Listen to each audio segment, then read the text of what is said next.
In this lesson, we're going to learn the basics of vectors and vector operations. First, what is a vector? A vector is a quantity that has both a magnitude or a length, so we'll use the words magnitude and length interchangeably. So a vector has a length and a direction. We say that two vectors are equivalent or equal if they have the same length and the same direction.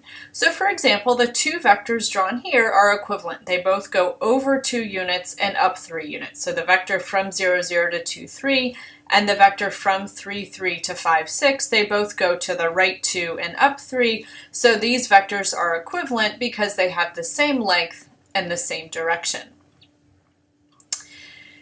We'll denote vectors using component form. So the component form of a vector, if our vector starts at the origin and goes to the point a1, a2, we'll write it using, on the computer, we'll use the boldface A. When I'm writing on the board, I'll use A with a hat over it, and then these angled brackets to denote the vector. So for example, the vector who starts at 0, 0 and goes up to the point 3, 4, I will denote, so drawn this way over 0, 0 up to 3, 4, I will denote as 3, 4. In 3 dimensions, we'll do the same thing. We'll just have a third component. And to denote the vector who goes from one point to another, so from A, x1, y1, z1 to B, x2, y2, z2, we'll simply subtract the coordinates. So this vector goes from A to B, which I'll write as AB. You take the coordinates of B and subtract the coordinates of A. So for example, in the previous vectors that we were looking at, so this vector who goes from 0, 0 to 2, 3, we'll denote this, we subtract the coordinates, 2 minus 0 is 2, 3 minus 0, 3. Similarly, this vector who goes from 3, 3 to 5, 6, 5 minus 3 is 2, 6 minus 3 is 3. And again, you see that these vectors are in fact equivalent. They have the same length and the same direction, and we write them using the same component notation. Okay, so component form allows us to denote vectors algebraically. We're going to want to be able to do operations with vectors. So when we're adding vectors, we're going to want to be able to add vectors both geometrically and algebraically. To add vectors geometrically, we're going to use what we call the tip-to-tail method. So to add u and v, so if we have vectors u and v, so let's say here's our vector u and here's our vector v. To do u plus v, you're going to take v and stick it on the tip of u. So here's our vector v moved over. And then u plus v is this vector that connects the two. So you take v, you stick it on the tail of u, and then you draw the vector that connects the two. We'll do these. We'll do some more examples as well. To do subtraction, we'll think of u minus v as being u plus negative v. So we'll take negative v and add it to u, and we'll talk about how to do that. To do this algebraically, it's very easy. We just add or subtract the components. So a1, a2 plus b1, b2, you just simply add the components. We're going to talk a lot about vector multiplication. We're going to start with what's called scalar multiplication. So to multiply a vector by a scalar is just a real number. So to multiply a vector by a scalar, algebraically, you're just going to multiply every component by that scalar. To do this geometrically, so if I give you a vector, let's say v, that looks like this, 2v is simply the vector that goes in the same direction but has twice the length. So 2v would be this guy.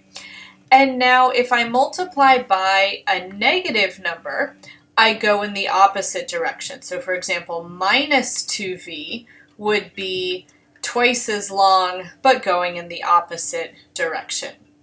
3v would be 3 times as long going in the same direction, etc. So you simply take the vector whose absolute value of c times the length of v, same direction if c is positive, opposite direction if c is negative. So this is how we multiply a vector by a scalar or a real number. There are lots of properties of vectors, and you should make sure that you understand all of these properties. So for example, a plus b is b plus a. If you add 0 to any vector, you get the vector back, etc. So again, make sure that you understand all of these properties of vectors. Next, we're going to study the magnitude or the length of a vector. We're going to denote this by absolute value of v, or sometimes we'll denote it with 2 bars around v. When I'm reading this, I'll say the magnitude of v or the length of v. So the length of a vector is just the length of any of its representations. Remember, 2 vectors are equal if they have the same length in the same direction. So if I talk about the vector a1, a2, so one way to represent that is the vector going from 0, 0 to the point a1, a2. The length of this, so remember this would mean over a1, up a2. The length, if this is my vector v, the length of v using the Pythagorean theorem is just the square root of a1 squared plus a2 squared. In 3 dimensions, we have the same thing, we just have another component under our square root. So know these formulas for the length or the magnitude of a vector. Finally, we'll want to know what a unit vector is. So a unit vector is a vector with magnitude 1.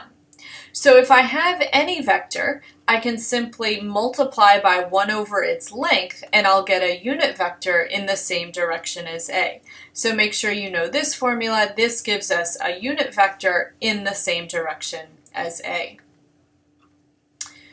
Finally, we're going to want to know these standard basis vectors. So in R2, any vector can be expressed in terms of these vectors I and j. So for example, if we're looking at the vector 2, 3, this means over 2, up 3.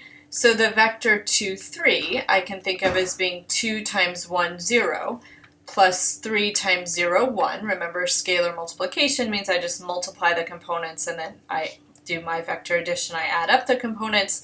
So this is 2i plus 3j. So in 2 dimensions, anything can be represented in terms of these 2 vectors, which we call I and j. In 3 dimensions, we need a third vector that we call k. And in 3 dimensions, any 3-dimensional vector can be expressed in terms of these 3. And we call these the standard basis vectors.